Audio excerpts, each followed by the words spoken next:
Hello everyone and welcome to my channel. My name is Ainsley and let me just say I'm very sorry for not posting as of recent, but as you can see from the change in scenery, I have gone to university and I no longer live at my house, and it's been taking a little bit of adjusting and getting used to being in a new space, so I haven't really had the time to film or really read or do anything that I want to do because I'm still trying to figure out this new area.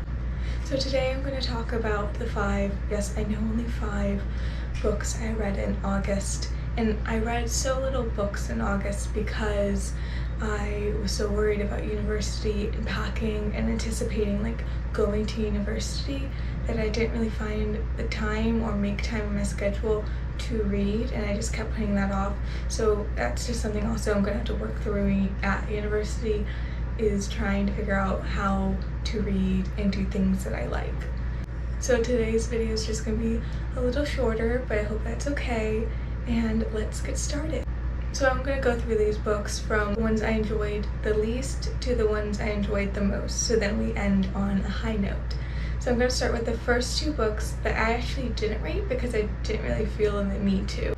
So the first book I'm going to talk about is The Fall of the House of Usher by Edgar Allan Poe. So I actually read this book for Kayla's Literally Dead book club pick because the book for August was What Moves the Dead, and spoilers ahead, I did not find time to read that in August, but I did read it in September. So if you want to hear my thoughts on that, you'll have to wait until my September wrap up. And I thought The Fall of the House of Usher, it's not one of my favorite Edgar Allan Poe's short stories. I have read multiple of his short stories. I think it works as a short story, but I wish I could have gotten more from it, which I think is the benefit of What Moves the Dead by T. Kingfisher, where it takes the initial concept of The Fall of the House of Usher and then kind of expands on it a little more. Nothing wrong with this story, it just didn't stand out to me. Next, I'm going to talk about Everyone's an Avian When You're an Avian Too by Johnny Sun. This is a graphic novel that originated on Twitter and a bunch of like tiny animations and drawings of this little alien figure and its interactions with the animals on Earth. And I thought it was a cute story, but again, there isn't much substance, there isn't much to it, so I didn't think that would be appropriate for me to rate it when it was just a cute story that like had a cute message but nothing more than that. And I did enjoy it, but again, it was just something to get out of the way to say that I was reading and to kind of maybe take my mind off of the stresses of going to university and packing and all that stuff. So on to the books I actually rated. The first is The Book of Form and Emptiness by Ruth Orzecki. I actually read this book from a university.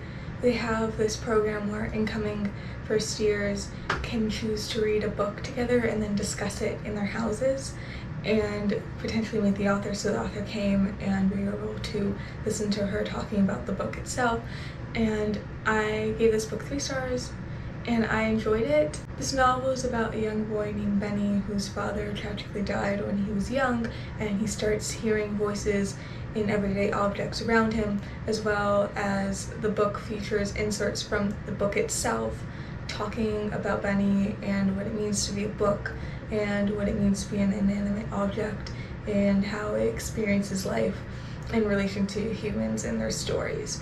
And I thought that was the strongest part of the book, where the book itself was talking about what it means to be a made and unmade like object and the worth of being that relative to people who use it. The story itself of Benny hearing voices and dealing with the loss of his father was interesting, as well as the storyline with his mother becoming a hoarder. Again, it was interesting, but it wasn't my favorite thing ever. As well, it's a very long book. It's close to, I believe, like 500 or 600 pages, and it is a slog to kind of get through some points, and the pacing was not something I enjoyed for the whole book. There are certain sections where I thought the pacing was really good and kept my focus, and then there were certain sections where I was like, just felt like I was kind of drowning in all the stuff. I think I would enjoy Ruth Ozecki's shorter novels because I know she has some shorter novels, and I might be willing to try those out one day. The next book I want to talk about is Magic Lies and Deadly Pies by Misha Pop, and I gave this book 4 stars. I enjoyed it, it is about this young woman who is a pie maker. She makes pies that affect people, either good or bad, so she can give someone a really good day and help them out, but her pies can also kill people, so that's a side part of her business where she kills men who have harmed women and who deserve to see justice but aren't receiving that from the justice system. And now she's being blackmailed because someone knows about her pie making business where she kills people and they want something from her. I really enjoyed this book because I thought it was nice and fun and kind of not too overbearing at times. Like, there were serious things being discussed, obviously, because these men that are being killed assaulted women and have harmed them in significant ways and aren't receiving justice from the US judicial system.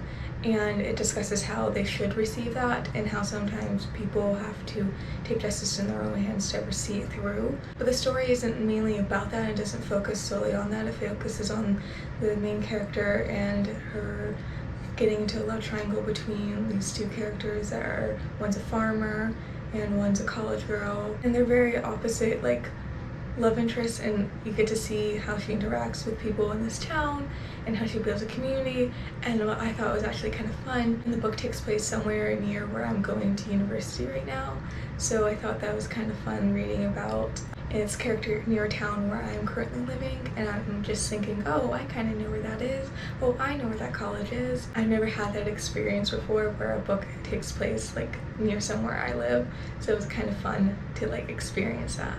The last book I want to talk about that I gave 4.5 stars is The Long Way to a Small Angry Planet. This book features a large cast of characters who were on this ship, and they're asked to do a seemingly impossible task for a lot of money. The story isn't about them completing that task and doing that. It's about the relationships between all the characters and the importance of building a family and building a group of people that you feel close and connected with.